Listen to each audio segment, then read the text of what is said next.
অতি বৃষ্টিপাতের ফলে বাঁধ ধসের সম্ভাবনা দেখা দিয়েছে। ভারী বর্ষণে পাহাড় ও দেয়াল ধস, চট্টগ্রাম ও কক্সবাজারে প্রাণ গেল 4 জনের। বান্দরবানে পর্যটন কেন্দ্র বন্ধ, ঝুঁকিপূর্ণ স্থান থেকে সরে যেতে মাইকিং প্রশাসনের।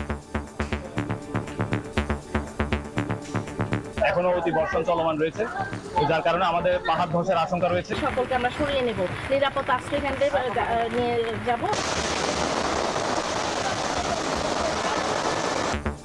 50 বছরের রেকর্ড বৃষ্টিতে ডুবল চট্টগ্রাম নগরী। জনভোগান্তি চরমে, যাত্রীসহ আটকা পর্যটন এক্সপ্রেস।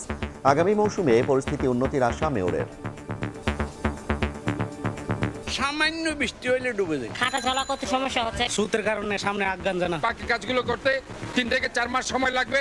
ইনশাআল্লাহ আগামী মৌসুমে এখানে আর পানি ইনশাআল্লাহ আপনারা দেখবেন না। দেখছিলেন প্রধান শিরোনাম, সন্ধ্যার সময় সঙ্গে আছি আমি জাফর সাদিক। এবার অন্যান্য শীর্ষ সংবাদ। জুলাই হত্যাযজ্ঞে দল হিসেবে আওয়ামী লীগের অপরাধের প্রাথমিক সংশ্লিষ্টতা মিলেছে, জানালেন চিফ প্রসিকিউটর। তথ্য প্রমাণ যাচাই করে চূড়ান্ত প্রতিবেদন।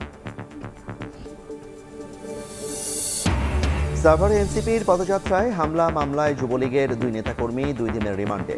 তদন্ত করে জড়িতদের বিরুদ্ধে ব্যবস্থার হুঁশিয়ারি তথ্য উপদেষ্টার।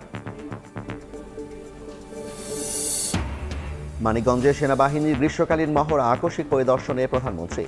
সংকট মোকাবিলা ও আইন শৃঙ্খলা রক্ষায় ভূমিকা রাখায় বাহিনীর সদস্যদের প্রশংসা। বাংলাদেশিদের জন্য খুলল মালয়েশিয়ার শ্রমবাজার। পর্যায়ক্রমে চালু হবে মধ্যপ্রাচ্য সহ জাপান, দক্ষিণ কোরিয়া ও মরিশাসেও, জানালেন প্রবাসী কল্যাণমন্ত্রী।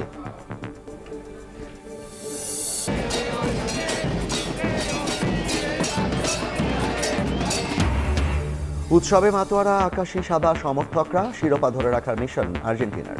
মিশর বধে ভিন্ন কৌশল স্ক্যালোনির, একাদশে পরিবর্তনের আভাস।